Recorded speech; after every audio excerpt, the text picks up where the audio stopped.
Bonjour et bienvenue sur Anatomie avec Abdoulaye. Dans cette vidéo, je vous propose d'étudier les rapports ventraux de la vessie ou les rapports antérieurs de la vessie. Les rapports de la vessie vide et de la vessie remplie ne sont pas les mêmes. En effet, lorsque la vessie est remplie, elle va se distendre et elle va répondre à la paroi abdominale antérieure. C'est ce que vous voyez sur cette figure portant sur la coupe sagittale médiane chez l'homme.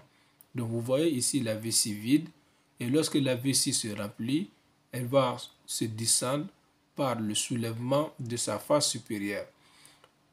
Dans cette situation, la vessie va répondre à la paroi abdominale ventrale. Et dans cette situation, la vessie est accessible à la clinique et au cathétérisme suprapubien. Lorsque la vessie est vide, le rapport change. En effet, la vessie vide ne dépasse pas le plan du bord crânien de la symphyse pubienne et par conséquent, la vessie va répondre à l'espace rétropubien que vous voyez ici.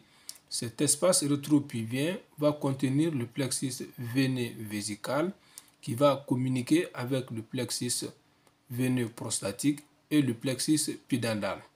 Donc du coup, on comprend aisément de par ce rapport que les pathologies tumorales de la vessie peuvent métastasier au niveau vertébral. Lorsque la vessie est vide, elle va répondre au plan profond, inguino-fémoral. Ce plan profond inguino-fémoral est constitué médiolatéralement par le ligament ombilical médian, la fosse supravésicale que vous voyez ici, ou la fosse inguinale interne, le pli ombilical médial constitué par le relief des artères ombilicales.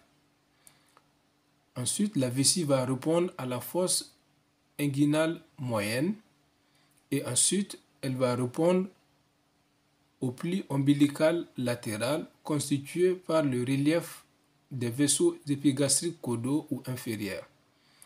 Et enfin, la vessie va répondre à la fosse inguinale externe ou ano-inguinal profond. Donc, en résumé, les rapports de la vessie changent selon son état de réplétion.